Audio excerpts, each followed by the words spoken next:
Hi, I'm Anna Denton-Jones, and in this session I'm going to be talking about the GDPR implications of Brexit.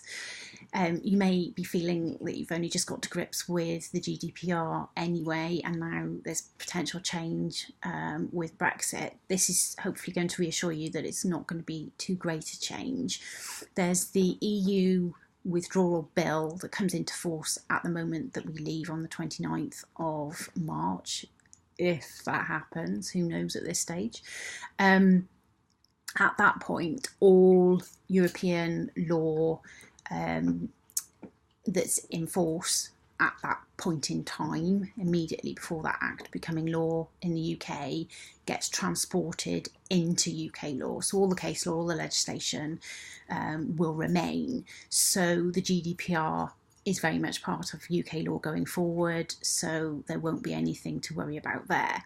There are a couple of knock-on effects that you do need to think about, however, if you are an organisation that is sending data back and forward to European countries. So particularly if you've got a parent company in Europe, or if perhaps head office is here and you've got sister companies in Europe, then there will be flows of data, and you do need to think about these three implications that I'm going to tell you. The first one, where there's data being sent from the EU to here, you're going to need, under the EU law, to have in place business transfer agreements in relation to data. And they're fairly standard things, fairly easy to put in place.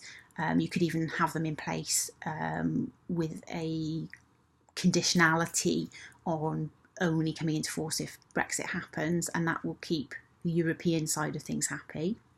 In terms of stuff going from here to Europe, the government have indicated that they intend to put in place a provision essentially saying that they're satisfied that the measures that are taken in Europe are adequate as regards data protection, and that will then cover us in terms of sending stuff there. So we just need to keep an eye on the fact that the government does actually do that, otherwise you'd be back to the first case and having to do something similar there. The third issue relates to the Information Commissioner's Office is obviously our regulatory body here.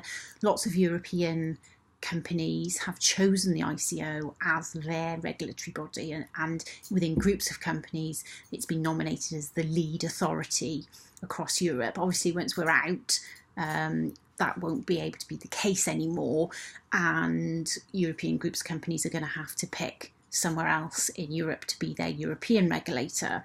Obviously you can stick with the ICO from a UK perspective, but it does mean that groups end up with two regulators in Europe in terms of the geographical area, one for the UK and one for everywhere else.